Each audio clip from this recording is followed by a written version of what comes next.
is my best approximation of authentic Maryland steamed shrimp. We will start with a couple essential ingredients. Number one, Old Bay. Please put that in some kind of dish. You can just grab giant pinches of as you go. Next up, we've got white vinegar, half cup of it. You can substitute that with beer if you want. I prefer white vinegar. I like the little nose punch it gives you while you're steaming. You might know what that means, but if you make this, you'll know what it means at the end of the video. Also, a half cup of water. I have a faucet next to me, so I'm not going to fill that up right now. Next up, we've got 2 big slices of raw yellow onion. This is totally optional. You don't have to do it. I just think it adds a lot to it. That's more of a Baltimore thing, but we'll address that later. Next up, we've got cocktail sauce for dipping. You can either go out and buy this on your own, or you can just make it in-house. This is mainly ketchup, a bunch of horseradish, minced garlic, and a lot of Old Bay sprinkled in there. You can work out the ratio, figure out how spicy you want it yourself, or like I said, just go buy it. It's totally fine. And next up, the star of the show, we've got shrimp, and I will address shrimp right now. All right, so what we have here is 1 pound of shell-on shrimp that have not been deveined. That is preferable. A lot of people are still freaked out about the vein of shrimp, and yes, that is the digestive tract, and yes, it is totally fine to eat. It is okay.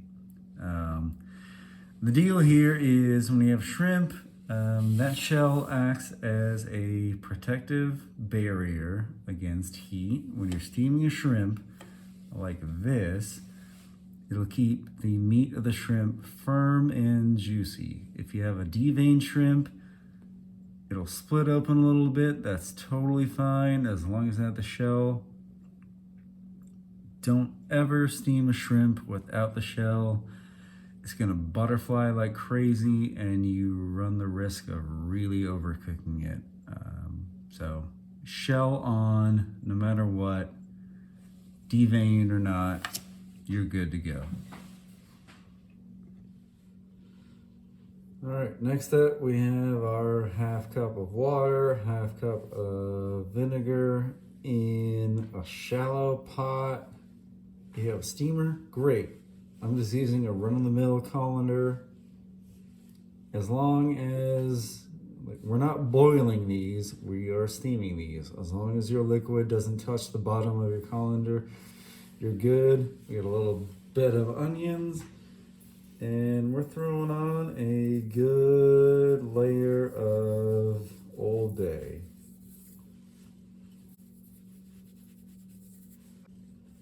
Do not be modest. All right, next up we are cranking up the heat. It is not going to take a long time. There's not too much liquor in there. Close it up, let it get to a boil. All right, it is steaming and boiling.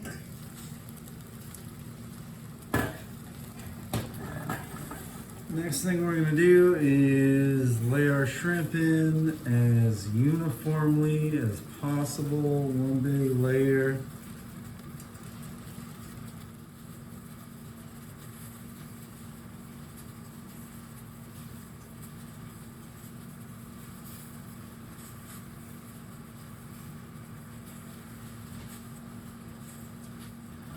And then add a ton more Old Bay.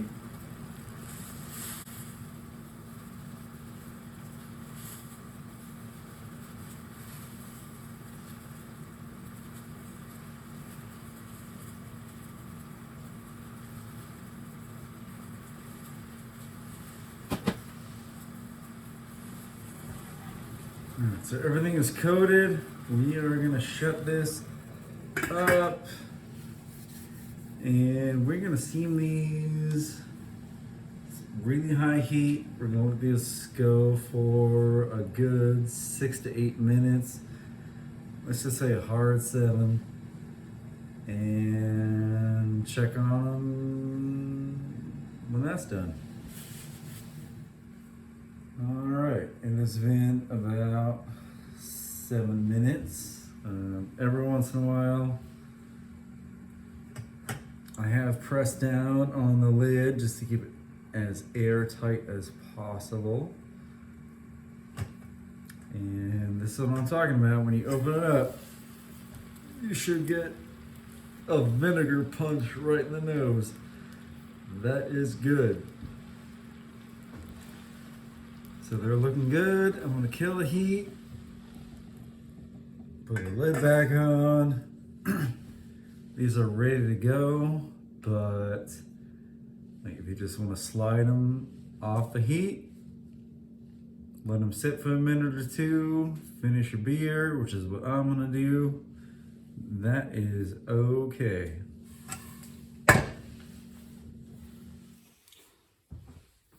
All right, last step, put them on the plates. Throw some more Old Bay on there.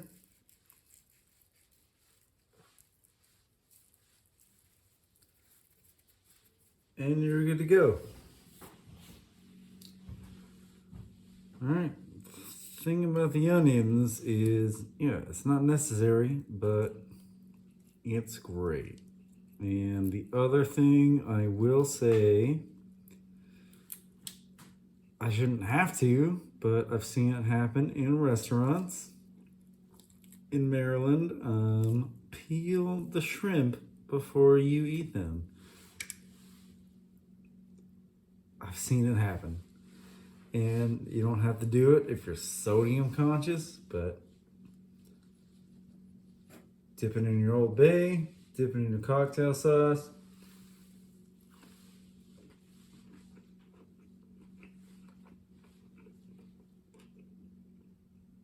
And you are good to go. That's pretty good.